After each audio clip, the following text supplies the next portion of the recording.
Good morning, traders. It's Friday. Not only is it Friday, but it's a Friday into Independence Day on Tuesday, with Monday being half day for US equities. So it's a long weekend. Enjoy it, because in the US there are no holidays between here and Labor Day in September. Nice little stretch. Thanks for joining me this morning. It is 8:02 a.m. currently here in the wonderful and beautiful city of Chicago, despite what you hear. This is episode number 2494. Last day of the month, last day of the quarter, last day of H1 of 2023. This day here has a statistical bullish, what should I say, propensity, that's a big word, or trend. If you look back, this day tends to skew long in risk on assets. These are stocks and things like that. Again, this is June 6th, June 30th, 2023, the last day of June. July begins tomorrow. 4th of July is on Tuesday. Monday, the markets close at 12, I believe, 12 Central, 1 Eastern. And then on Tuesday, they close at 12:15 Central, 1:15 Eastern. Again, that only applies on Monday. On Monday, only U.S. equities are closed because it's following the New York Stock Exchange and the NASDAQ. It's following the equity market. Only equities are closed. Energies, including crude, bonds, notes, or I should say treasuries, grains, things like that, are all trading normally on Monday. But U.S. equities close at 12 o'clock Central, 1 Eastern. I'm telling you this and I'm repeating it because it is risk exposure to you if you don't know and you're holding a position into the close using day trading margins. You are liable to get hit with a margin call, and you're liable to be charged a risk fee, a margin fee as a result, and you would have to hold that position until the market reopens, and so on and so on and so forth. So I'm trying to save you some money, which is what we do here. Let's dive right in here. I want to remind you that derivatives trading is not suitable for all investors. Past performance is not necessarily indicative of future results. Here's our convergent trading pre-market summary sheet. Again, first and foremost, it is the U.S. Independence Day weekend ahead. So plan accordingly. This could impact the quality of the trade and how the market moves into the afternoon. That, coupled by end of quarter, end of month, and end of the first half of the year. So earnings season is around the corner here. The market's position this morning, the market posture, is risk on. As you can see, the NASDAQ is leading the pack, up 1%.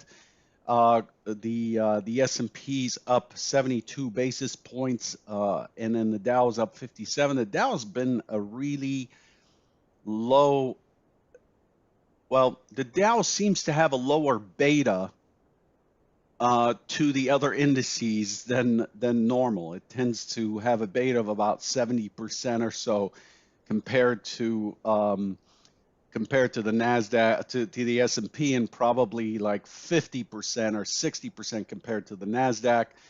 The Russell's up today. The Russell right in there, pushing right into that 1912, 1915 area. And then the European markets are higher. This rally was not caused by PCE. PCE was the big number today. This rally started with the European Open, and PCE kind of helped push things along a little bit. So risk on, nothing big in terms of key earnings. We had Constellation Brands, big company, but not a major player. And then the Chinese MBS manufacturing came in line, but still soft, still below the, it's a PMI number, below 50% indicates shrinkage, and above 50% indicates growth. And this is the third month in a row it has shrunk. The Chinese economy really in more trouble than we're hearing about, apparently, according to several sources that I listen to and trust. Very, very interesting to watch here. The yuan is pushing recent highs against the dollar, which is not great. So the Chinese government scrambling to figure out how to manage this. Very, very interesting. Could have a fallout effect because China is a bellwether economy for the globe. It's a huge economy. It cannot be ignored. The euro, the euro and French inflation slightly lower than expected. PCE came in slightly better. Let me give you those PCE numbers. PCE came in at the core PCE, which is the big one, came in at oh my gosh, what is going on here? Okay.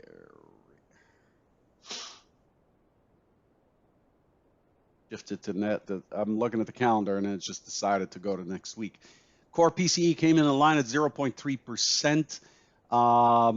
The PCE year on year came in a lot softer, 3.8% versus the prior 4.3, and about 10 basis points lower than the expectation of 3.9. So this is, the core has been steady, has been strong. And the headline, which is the one I just read, the year-on-year 3.8%, has been falling. So we see that in inflation as well. We see the inflation kind of fall, but we see core inflation kind of holding steady, which is important for the Fed. We did get personal income, personal spending. Personal income increased to 0.4 versus 0.3. Spending was a lot weaker. Consumers are a lot more careful about spending these days. 0.1% versus 0.2. We heard that from Walgreens, Boots, a conference call the other day. We do have Chicago PMI today. That's an important one. This comes out to subscribers at 9:42 Eastern, comes out to the rest of the world at 9:45, expecting 44 for Chicago PMI. We do have Michigan sentiment, but this is the final number. Generally, this isn't a mover. It does have an inflation component, a 5-year inflation expectations component. Listen for that. And then after that, it is the Bank of Canada Business Outlook Survey, and then we get some numbers out of Korea later in the session. So that's what's on deck. The S&P has traded 212,000 contracts so far, and 87% of that volume occurred above yesterday's close, which tells us that the inventory is off balance, or the inventory is long, 87%, and the range is 36.75. Very strong range, probably the strongest range we've had in some time, which generally means that we're likely to have quite a bit of action on the open. Today's one of those opens where you want to turn off your TV and turn off anything that's distracting and just focus on your charts. We don't often get 36, 37 point opens these days. That was pretty normal in 2020 and 21, and it just died out in 22, and we haven't seen anything. We hardly see anything like that in 23 unless there's a big number. But the rally today started well ahead of PCE, so PCE is not the reason for this. This is the end of month or end of quarter and end of first half float. This is money that's being deployed so that all your wonderful hedge fund managers and reports and everything are going to indicate to you that your favorite mutual fund is holding all the winners for the year. So there's a lot of money flowing in that way. It's almost a seasonality, okay? So that's what we're looking at here. There's not much else to report other than that. So let's take a look at the charts because that's what we're here for. What do we have going on? So when we look at what the S&P has done here, we again we see the value slow down into our key test price down at 43.70. We see a nice strong bounce. We did see a balanced day the day before yesterday. We saw a balanced day yesterday. We are starting this is what strong structure looks like, by the way. It's fat profiles that kind of are fat up the scale. This is what a strong wall of bricks looks like versus what we saw on Tuesday, which is a wall that has a bunch of holes in it. And so when you put a load on that structure, it's not as strong. It's likely to crumble where there are voids. Those voids are our single prints that we left behind when the market moves directionally and it doesn't check prices as it moves up. You have somewhat weak structure. This is a core tenet of auction theory, which is what I'm applying or have been applying for the last, heck, from 2005. So 18 out of 23 years of trading.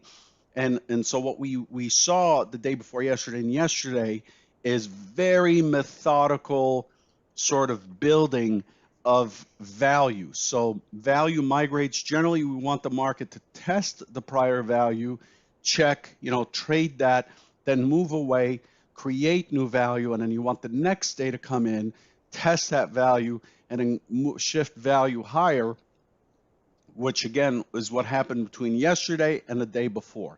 Today, we have a gap. Gap rules apply. We have gapped through a gap. We had a gap. We put in a gap right here after this holiday on June 20th. We had a gap down from about 45. And by the way, the numbers that I'm going to dish out here are all rounded to the nearest handle. I'm not going to talk about the tick component of price. It's just pointless. I'm just going to talk about the handle or the whole number. So 45 to 51 is the gap. This morning we're trading at 70. We're opening at 70. We're opening right up against the point of control of our high of the year. And so we're looking to be challenging the 4,500. The 4,500 is only 30 points away. Very bullish action, but gap rules apply today. And what does that mean? It means that if we have a gap wide enough, we have to be careful not to fade that gap. If the gap is down here and it's less than 20 basis points, something like that, it's very much expected that we will get responsive selling because it's not a strong gap. And so if you came in today and were long and saw that there was a gap, chances are you'll likely take some profits. Doesn't mean you close the position by selling, but you'll take profits. And so we expect some responsive selling when the gap is small. We expect some responsive selling into the prior range.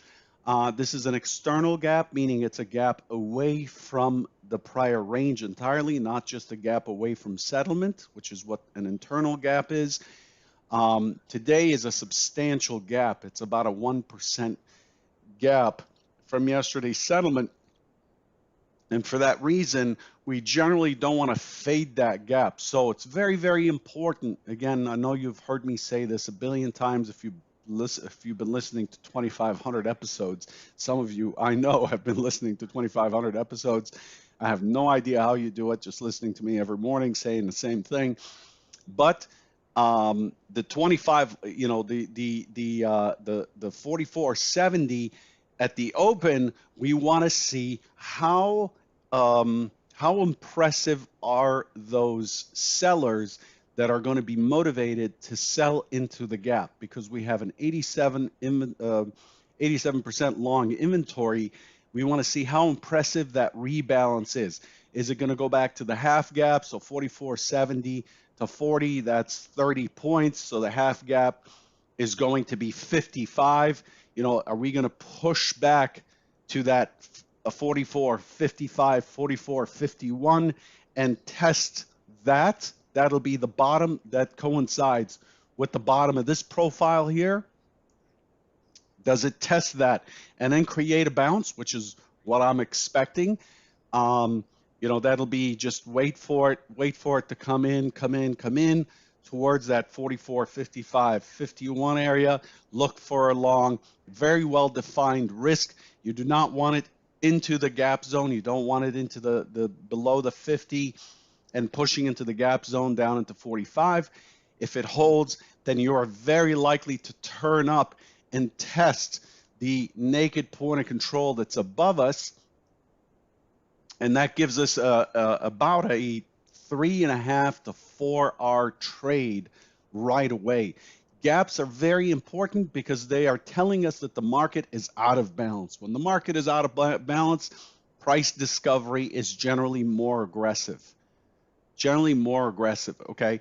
So there's always an opportunity for the market to go either way. If I'm here to tell you I'm long, and strong, you should unsubscribe. You should not listen to me because that's just personally, and no offense, an idiotic way to look at the market. The market has free will. It does what it does. Our job is not to predict what the market will do. Our job is to have plans. Let the market go up or down or sideways, but have a plan in place for responding to that. So it's like being a first responder, a fireman or a fire person. You can't, while you're driving to a burning building, you can't say, okay, I'm going to go in from the south entrance. I'm going to run up the stairs, pulling a hose up with me, and I'm going to start putting out the fire, and you guys attack from that side. No, your training is that you should have an idea of what the building is. You're traveling there, you're getting an idea of what the building is, what entrances there are, where the fire heads are, the fire hoses can be connected, where the fire is, and then you come in and you assess what's there and you try things and then respond. So you always come in with a plan, but what actually happens on the ground dictates how you trade. This is really important for you to get as a trader. There's no such thing as coming in looking for this 5-minute bar closing above here, and therefore that 5-minute bar could be closing into the biggest resistance level of the month, and you're trying to buy the breakout. So you have to look at the whole context, and that's what we're doing here. And in doing so, there's always the possibility that it could go up or come down. It's unfortunate. It sounds wishy-washy, but that's what it is. So this morning, we're looking at the 70 here. The expectation is responsive selling to rebalance a little bit. The areas to look for early around 55, 51. Brings you back to the mid-century figure at 44.50. Longs will not want to see it below 50. Below 50, it's very likely to push right back and test yesterday's value high at about 44.33, which, by the way, is the overnight low. The overnight low is 44.33. It's yesterday's value high. So very, very bullish looking. Expect it to push down as soon as we do that test and we see some collisions on that floor and we see the bids or the bids getting hit but absorbing. So those show up as red dots on Edge Pro X here. I'll show you in a minute. Show up as red dots. Now we're looking for the bounce higher low. Boom, trigger the trade long. Set your risk scales, set your targets, set your runner, aim for 4,500 or the high of the year, and just let it go. Okay, cover your risk and let it go. Get the trade funded and let it go. So that's the expectation.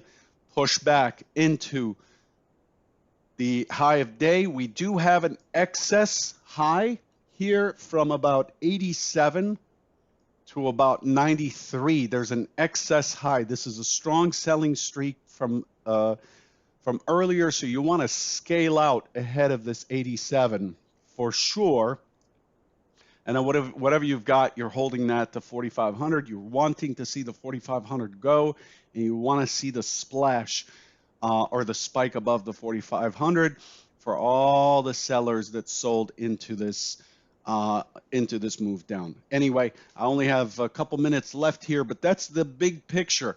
The alternative is we open for a quick test and we drive up. Do not fade a drive in a gap. This is just give your money to charity. Don't bother trading. Just write a check out to your favorite charity or church or whatever. Don't fade a drive this morning. So we're looking for what's the quality of the pullback. We're looking for, does it come in and drive immediately, and we're not going to fade that. Those are the gap rules, okay?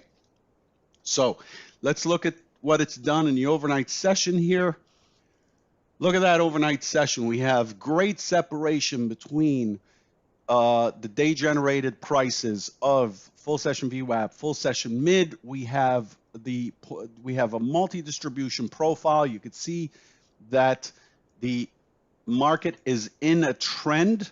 You can see it in the price action, but more importantly, you can see it in the profile, multi-distribution trend, and the 55 is where the point of control is. So I'm really, really interested in the retest of 44.55. If it doesn't give us that, it is what it is. It might just run, and we'll have to just wait. But that's what we're looking at. Low probability it would come back and fill in yesterday's high down here, which is 39, I think, is yesterday's high, something like that. It's very, very unlikely to pull back to that. So my skew bias is to the long side. I'm just looking for pullbacks in the direction of the trend. Okay, again, it's the end of the month, end of quarter, end of the first half. There's a skew long. A lot of options are going to expire today, and most likely with the holiday coming up, they're not going to be put back on. So we'll see how this market floats up. Looking at the relative delta this morning, the delta, look at that thing. It's a mountain, right? Very, very strong. Again, the very large, and small lots that my platform was running all night. So this is MBO data that's been collected. So these are showing us pretty good strength. I expect that either the small or the large lots to pull back a little bit, but not by much. I expect this to rebalance somewhat because the delta is quite strong for the overnight session. Looking at the NQ, actually, let's go to the TPO chart. The NQ is relatively weaker all of a sudden. Since this selling day where we came back and tested this key area, 14,870 or so, it has been relatively weaker. Whereas the ES built a balanced profile up here yesterday, the NQ almost took out the prior day's low. And, you know, there were a couple of setups, and those of you who are with Convergent, we did a walkthrough of the NQ. We talk about those trades. If you haven't seen that video, please go watch it. A lot of important hints in there. The NQ kind of got stuck in its balance, and now it's opening in a gap as well, but it doesn't have the same kind of distance or clarity as the ES does. So overall, the NQ and the ES are kind of disjointed a little bit. We want these to kind of move in the same direction. Whether you're trading the NQ or the ES, you'd want to see these big indices pushing in the same direction. So I'm looking for a little bit of noise here this morning, but we still have a gap, and gap rules do apply to the NQ as well. Same thing as I talked about in the ES. And then looking at crude is just a bit of a mess, still challenging the 70 Still fighting the 70 here. 72 is the key test area, and beyond there, 74. So crude is kind of 70, 72, 74. Those are, it's almost like a channel with a mid. That's what we have in crude. And until that gets breached, it's just gyrating back and forth. I leave you with that. That's a lot to cover. Don't forget to hit the like button and to subscribe to the channel. If you are gaining something, don't expect to gain something every day. There are days where there's nothing to talk about, and then there are days where the market has done enough that we can glean out or eke out some more information. But please subscribe to the channel to help promote it. Good luck, and I'll catch you tomorrow. By the way, if you see advertisements on this channel, those are not from me. I don't get any revenue from any of these 2,500 videos. That just goes to YouTube. It's nothing that I control. Okay, good luck.